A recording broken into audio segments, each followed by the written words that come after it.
Buenas noches. Mi nombre es Marta Irulegui y fui invitada por la profesora Rosario Antón, con quien compartimos aprendizajes y saberes durante muchos años, y agradezco la oportunidad de comunicarme con una colectividad tan importante para el Uruguay y con tantos aportes a nuestra cultura, historia y tradiciones. Bueno, como todos sabemos, el sábado 2 y domingo 3 de octubre es el Día del Patrimonio, un día que personalmente valoro muchísimo y veo que la mayoría de los uruguayos fieles a las tradiciones también.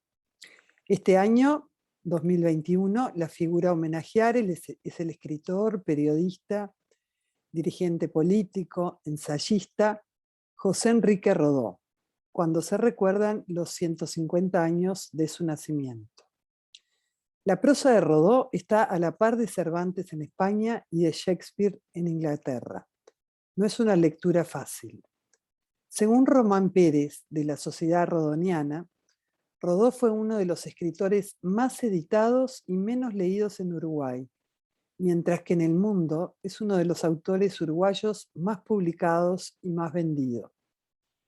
La consigna que marcará muchas de las actividades del Día del Patrimonio a nivel nacional serán "Las ideas cambian el mundo", relacionado con la capacidad que tuvo Rodó de transformar su país, la región y el continente. La conmemoración comenzó hace varios meses, incluyendo una edición especial de libros sobre la vida y obra de Rodó, entre ellos la biografía intelectual de Gustavo San Román y lecturas contemporáneas producidas por la Sociedad Rodoniana. En la Biblioteca Nacional de Uruguay está la mayor parte del archivo de Rodó, más de 18.000 folios, papelería personal, manuscritos, documentos, correspondencias y objetos. Otra parte la tiene el Museo Histórico Nacional. El director destacó que la biblioteca busca lanzar un programa de digitalización, de utilización de inteligencia robótica para traducir los miles de manuscritos que todavía no han sido leídos e investigados de Rodó al lenguaje digital. En Amazon se encuentran versiones de obras de Rodó para Kindle.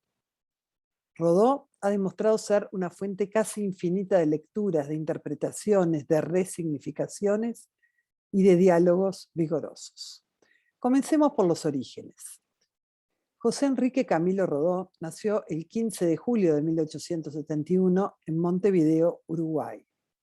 Escritor, político uruguayo, fundador de la corriente llamada arielismo. Era el hijo menor de 7 hermanos, de José Rodó, catalán, y Rosario Piñeiro, de origen gallego y castellana.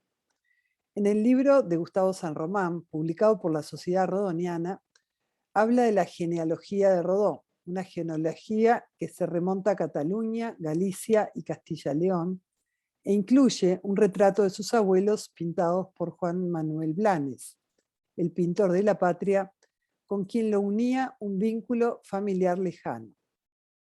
El origen gallego de Rodó viene por el lado de la madre. Los antepasados de Rosario Piñeiro eran mezcla de gallegos y castellanos. Su ascendencia paterna era gallega, don Bartolomé Nicolás Piñeiro, perito y hombre de negocios. Había nacido en San Lorenzo de Dosso, obispado de Mondoñedo. Y sus padres, Antonio Piñeiro y María Signana García, eran naturales de San Andrés de Villa Donel. Miembro de una buena familia en cuanto a posición económica, estudió en el Colegio Elbio Fernández, fundado por José Pedro Varela. La muerte de su padre lo obligó a trabajar desde los 14 años. Su familia era considerada como burguesa arruinada, porque desde niño tuvo inmensas ganas de viajar y solamente tuvo 2 oportunidades, una vez un corto viaje a Chile y la última en 1916 a Europa, cuando muere al año siguiente. Junto a Rubén Darío se le ha considerado como uno de los más importantes ensayistas del modernismo. Inició tempranamente sus colaboraciones con la prensa en los primeros albores y fundó con Martínez Vigil y Pérez Petit en 1895 la Revista Nacional de Literatura y de Ciencias Sociales. Rodó mostró de muy joven una inclinación por el periodismo y las letras. En sus ensayos tenía un definido interés por el tema americano, por la cultura y las tradiciones del continente. También escribió para el diario La Nación de Buenos Aires. En 1898 asumió la cátedra de literatura en la Universidad de Montevideo. Entre sus principales obras tenemos la novela Nueva de 1897, El que vendrá, 1897, su última obra, 1899, Ariel, 1900, donde propone un idealismo espiritualista como defensa de Hispanoamérica, la tradición grecolatina, ante el predominio cultural de Estados Unidos, dominado por el utilitarismo, produciendo esto los llamados arielitos, que eran jóvenes que se identificaban con su filosofía.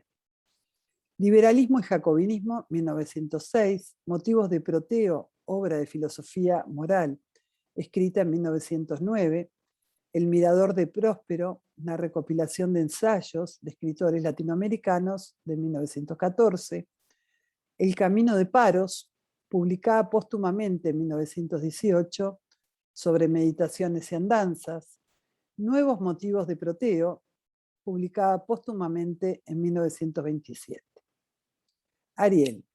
Nos vamos a referir a Ariel porque es la obra cumbre. Como decíamos, la publicó en 1900 y es un ensayo que le dio nombre a una corriente ideológica, el arielismo, que se caracteriza por exaltar la cultura latinoamericana como sinónimo de elevación espiritual en contraposición a la cultura norteamericana que consideraba utilitarista y materialista. En el arielismo hay dos características fundamentales. Una es el idealismo y la otra el bolivarianismo o latinoamericanismo. La idea de que somos una magna patria, lo dijo Bolívar, pero Rodó lo dijo filosóficamente en la unión de los pueblos. La identidad cultural de los pueblos. Él ve una gran diferencia entre la cultura de Estados Unidos, materialista, frente al espiritualismo. Los valores, según él, tienen que llevar a la acción. Hace un llamado a la unión de los países latinoamericanos en búsqueda de una identidad en común. Otro de los rasgos del arielismo es el optimismo en la parábola del niño. En Ariel critica mucho a Estados Unidos por esos valores materialistas, pero a la vez confía que puedan ir hacia el idealismo. La preocupación fundamental de Ariel es no copiemos ese modelo. Dice, no los amo, pero los admiro. ¿Qué es lo que admiraba de Estados Unidos? Admira la democracia. Todo por el pueblo, para el pueblo y con el pueblo. De 1902 a 1907 fue diputado del Partido Colorado, apoyando a José Valle Ordóñez. Tras escribir liberalismo y jacobinismo, se distancia de Valle, muere abandonado en un hotel de Palermo de tifus el 1 de mayo de 1917, cuando se desempeñaba como corresponsal de la revista argentina Caras y Caretas. Sus restos fueron trasladados a Montevideo en 1920 y descansan en el cementerio central. Vamos ahora al contexto político y económico del Uruguay. Como decíamos, nació en 1871, el contexto era histórico, era la época de la Revolución de las Lanzas, cuando gobernaba el general Lorenzo Valle, padre de José Valle Ordóñez. Luego vivió la época del militarismo y la reforma educativa de José Pedro Varela, la defensa del laicismo en la educación, de la fundación del Colegio Elbio Fernández, del cual fue alumno, la época del civilismo, la política del colectivismo, en la cual una élite del Partido Colorado gobernaba exclusivamente. También va a vivir dos guerras civiles más, las revoluciones de Aparicio Saravia de 1897 y 1904. Según Barrán, es la época de los albores del Uruguay civilizado y de la modernización del Uruguay. También para los historiadores es difícil de catalogar porque no entra como caudillo ni como doctor, no pertenece a esas categorías. Y Barrán lo tildó de conservador. Según la Sociedad Rodoniana, esto es un grave error. En cuanto al contexto general de América y del mundo, en América y en el mundo era la época de la Belle Époque, que va a ser hasta 1914, cuando comienza la Primera Guerra Mundial. Estados Unidos ya empezaba con una política imperialista. Su presidente, Theodore Roosevelt, Teddy Roosevelt, aplicaba la política del Big Stick en cuanto a política exterior, sobre todo con América Latina, que era habla suavemente y lleva contigo un gran garrote. Se creían la policía de América. Cuando escribe Ariel, es justamente 2 años después de la guerra por la independencia de Cuba, en la cual Estados Unidos apoyó a Cuba para luchar contra España, logrando la independencia. ¿Qué logró Estados Unidos con esto? Bueno, la tutela en Cuba y la concesión a perpetuidad de la zona de Guantánamo, tristemente célebre, además de Puerto Rico, Filipinas y Guam, que pasan a ser dependencias coloniales de Estados Unidos. Esto es para entender por qué veía tan peligroso este imperialismo de Estados Unidos. ¿tá? O sea que con respecto a Estados Unidos es totalmente opositor a la expansión imperialista. También escribe sobre la invasión americana en Veracruz, pero reconoce el valor de la democracia en Estados Unidos y el gobierno. Rodó ve en Europa el centro de la civilización occidental y no en Estados Unidos. Por esto fue tan criticado, lo calificaron de anti-yanqui miope. ¿tá? Con respecto a las relaciones con Valle Ordóñez, habiendo sido amigos, compartido muchos momentos y ideales, tanto Valle como Rodó son hijos de catalanes idealistas. Para Valle hay un idealismo con su idea de país modelo. Se llevaron muy bien al principio. Los dos eran anti-Diarte Borda, y luego del magnicidio de este, recordemos que fue asesinado el 25 de agosto de 1897 a manos de Avelino Arredondo, que va a ser amnistiado por Valle. Se dice que Valle fue el autor intelectual que le dio la idea, como única forma de salir de esa situación en que se estaba, que era la revolución del 97.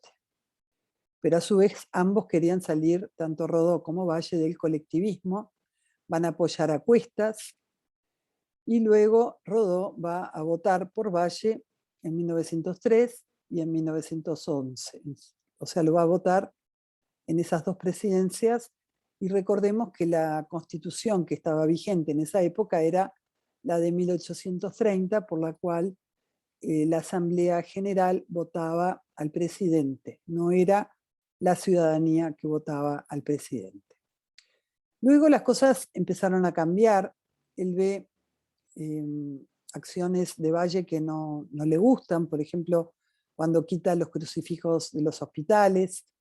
Eso aparece en la obra como un jacobinismo, o sea, como un radicalismo contrapuesto al liberalismo. Y también lo ve en cierta forma como un maquiavelismo en su política con los blancos. La falta de consenso, de un acercamiento a los blancos de Valle, él lo ve como un error. Él cree en Rodó cree en la proporcionalidad de las bancas de los blancos en el Parlamento, en una verdadera democracia. Políticamente ganó Valle, porque creó el país modelo, pero filosóficamente ganó Rodó, defendiendo la república y la representación proporcional, que va a quedar consagrada en la en la Constitución del 17. Bueno, también encontré varias críticas respecto a la obra de Rodó o a su proceder.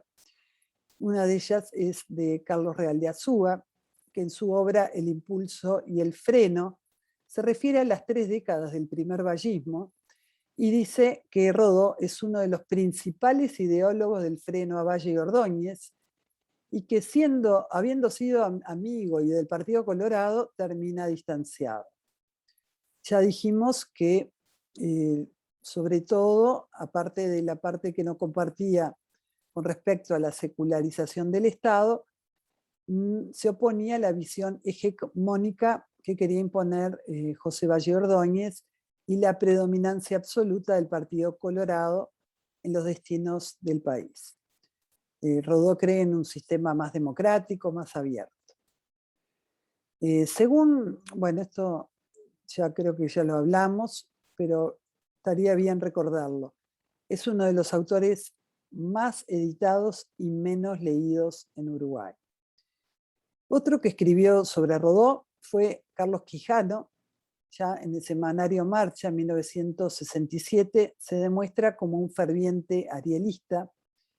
Luego bajó esto por influencia del marxismo, pero en 1971, con el centenario del nacimiento de Rodó, nuevamente celebra el libro de Petit Muñoz sobre la infancia de Rodó y se nota que sigue siendo arielista. ¿Sigue vigente el pensamiento de Rodó?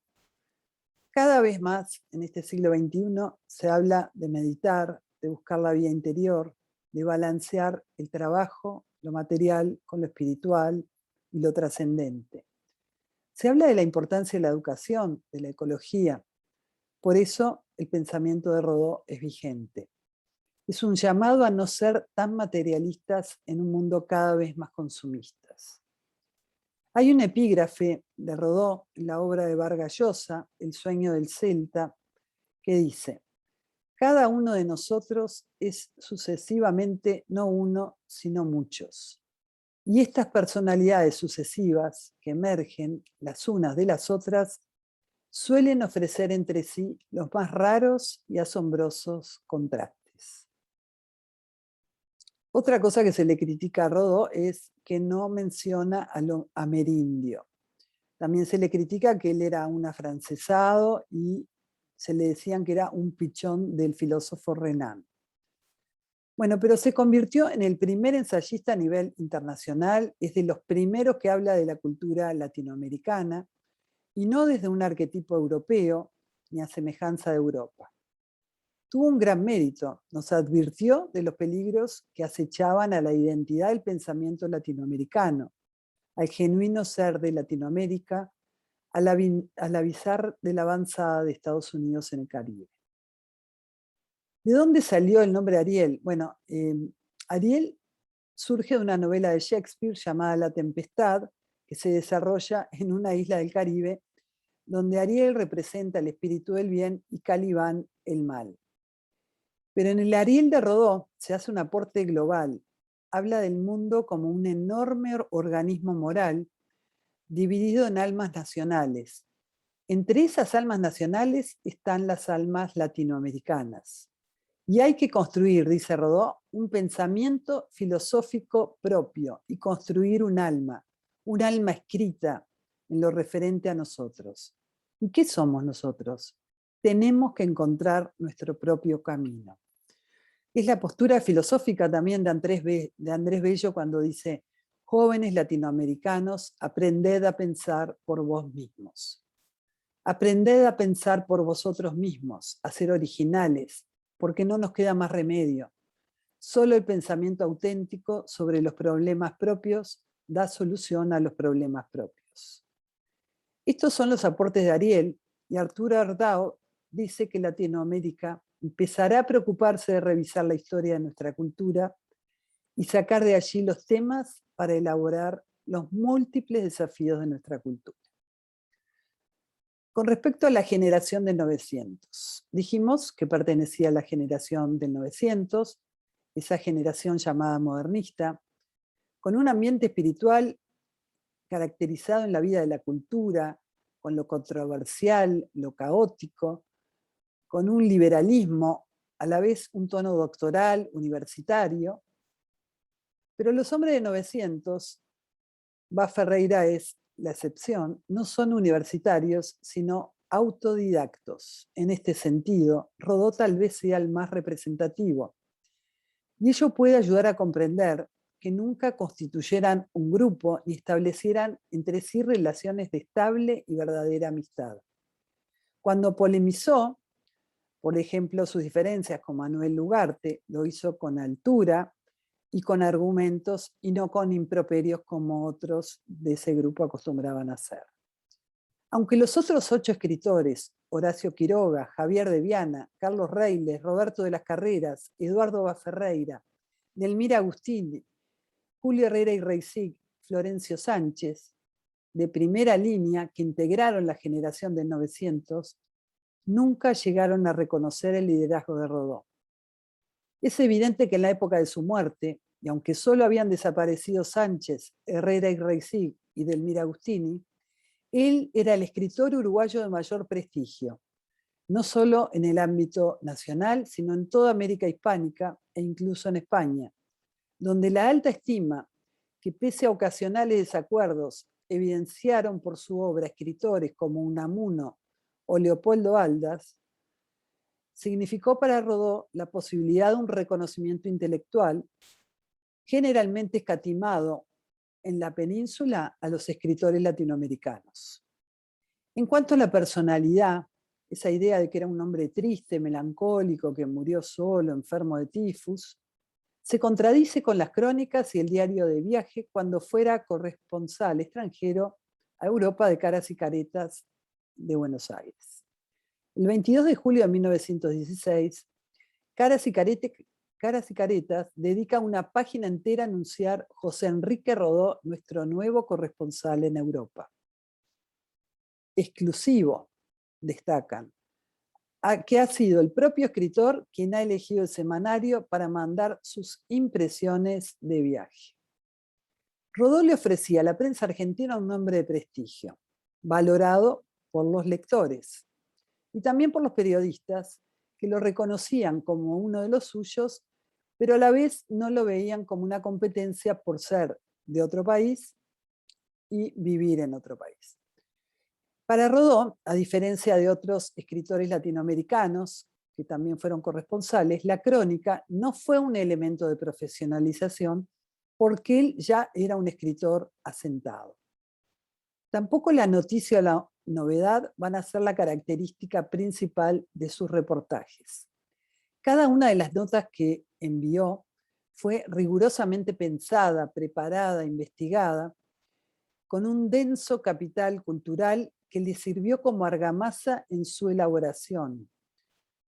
También influyó su cosmopolitismo, la amplitud de su formación humanística y su firme convicción de que las raíces grecolatinas son la base que hace posible la especificidad y la potenciación de nuestra cultura latinoamericana.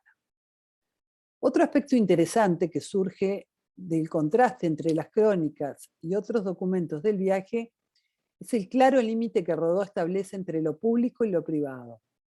Por un lado, la vivencia de los placeres sensoriales de la vida, y por otro lado, la escritura como un ámbito de reflexión, no sombrío, porque estas crónicas no son sombrías, sino como un lugar de indagación y curiosidad intelectual. En estas crónicas aparece un diálogo entre el mármol y el bronce, el David de Miguel Ángel y el Perseo de Cellini. Este es en Florencia. También el diario de su viaje nos revela aspectos significativos que no necesariamente aparecen en las crónicas. Nos revela que además de visitar los sitios de patrimonio artístico o arquitectónico célebres, no dejaba de visitar bibliotecas, admiraba no solo la parte exterior, sino que consultaba archivos, buscando datos para sus crónicas, y muchas veces lo reconocían como un autor renombrado. El verdadero tenor de las crónicas de Rodó no puede ser dimensionado adecuadamente si no se lo pone en relación con el diario de viaje. Ese cuaderno borrador de notas y todos los documentos relativos a la travesía. Allí se ve al escritor como un artesano, escribiendo, tachando, reescribiendo, borrando, y a la vez como profesional, compra libros, consulta archivos, charla con amigos sobre sus notas, cumple con plazos y extensión, realizar los envíos a tiempo. También se ve la autonomía concedida por el semanario y el liderazgo que asumió tanto al elegir su itinerario, que resultó un verdadero camino de paros, como sus temas. Sus crónicas no son crónicas modernistas típicas. Aparecen allí la vida urbana, las multitudes, la velocidad, pero no son las protagonistas. Rodó mira el presente, pero siempre a la luz de la historia cultural de la que forma parte y que se hunde en la antigüedad grecolatina. No quiere un regreso al pasado. No es un reaccionario en el sentido literal del término. Es alguien que no reniega del presente, sino que vibra con él, aun cuando no renuncia a seguir viendo en el pasado el foco que lo ilumina y le da vida. Ahora vamos a pasar a ver, voy a compartir pantalla. No sé cómo se hace esto. Acá.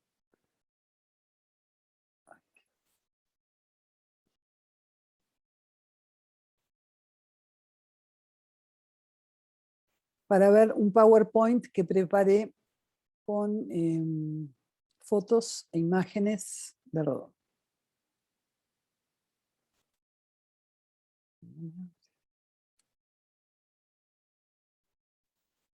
Ahí aparece. Bueno, José Enrique Rodó, maestro de jóvenes, que es el seudónimo que él eligió. Este es el libro de Gustavo San Román, presidente de la Sociedad Rodoniana, y esta es la foto en la cual aparecen sus abuelos, pintados por Juan Manuel Blanes, el pintor de la patria, con el cual los unía un parentesco lejano. Esta es la familia de Rodó. Rodó era el más chico de 7 hermanos.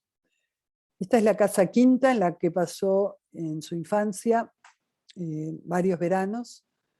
Luego fue vendida por esos vaivenes económicos de la familia. Recordemos que su padre muere cuando él tiene 14 años. Hoy en día es la Casa de la Cultura en Santa Lucía, Canelones. Este es un retrato de él dedicado a Miguel de Unamuno, con quien mantenía una correspondencia fluida. Esta es la firma de Rodó, para los que les interesa la grafología, estudiar su personalidad.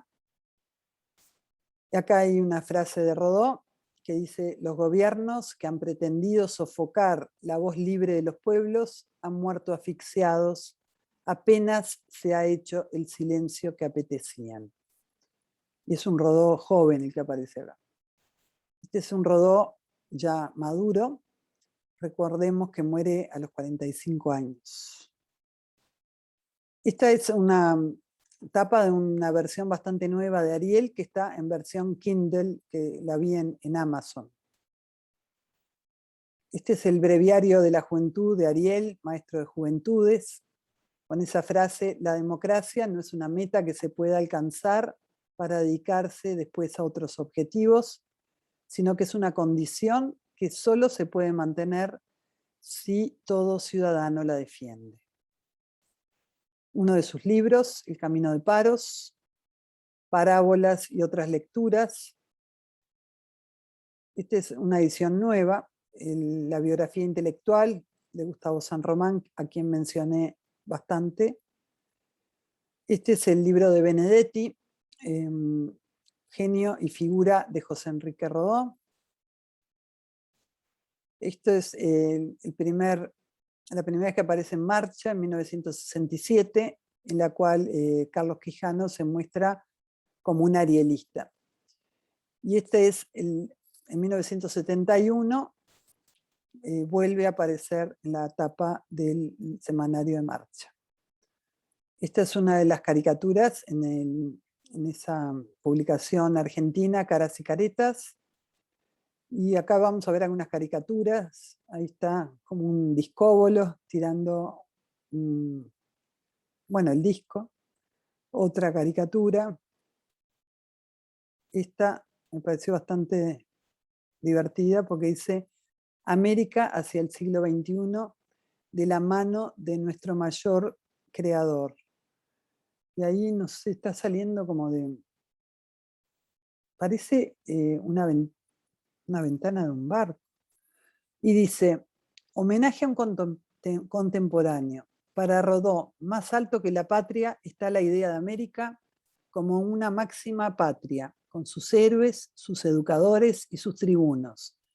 Esta concepción nutre el esfuerzo de la región, por reunir sus energías creadoras y productivas y encarar unida los desafíos del futuro. Informe especial en los 100 años de Ariel, notas de Alberto Metol Ferré, Arturo Ardao, Jorge Albizur y Pablo da Silveira. Este es un sello de Rodó en Cuba, para que vean su reconocimiento. Este es el Parque Urbano, creado en 1901 y luego renombrado en 1917 como Parque Rodó, que es el que hoy conocemos. Este es el monumento a Rodó, realizado por José Belloni. Y acá vamos a ver que hay una cantidad de figuras que lo acompañan que son con vestimentas grecolatinas, bueno, en cuanto a su filosofía e ideología y la búsqueda de estas raíces de Latinoamérica en la antigüedad. Este es el pueblo Rodó, que queda en Soriano, que también fue una estación de trenes. Y este es un sello, por último, en honor a Rodó. O sea que Rodó quizás en nuestro país no haya sido tan reconocido como a nivel internacional, pero la verdad que para mí fue un placer indagar en su vida porque no tenía mucho conocimiento, así que les agradezco. A mí me encanta aprender y creo que a la vida vinimos a aprender y no paramos de aprender, así que gracias. Chao, nos veremos.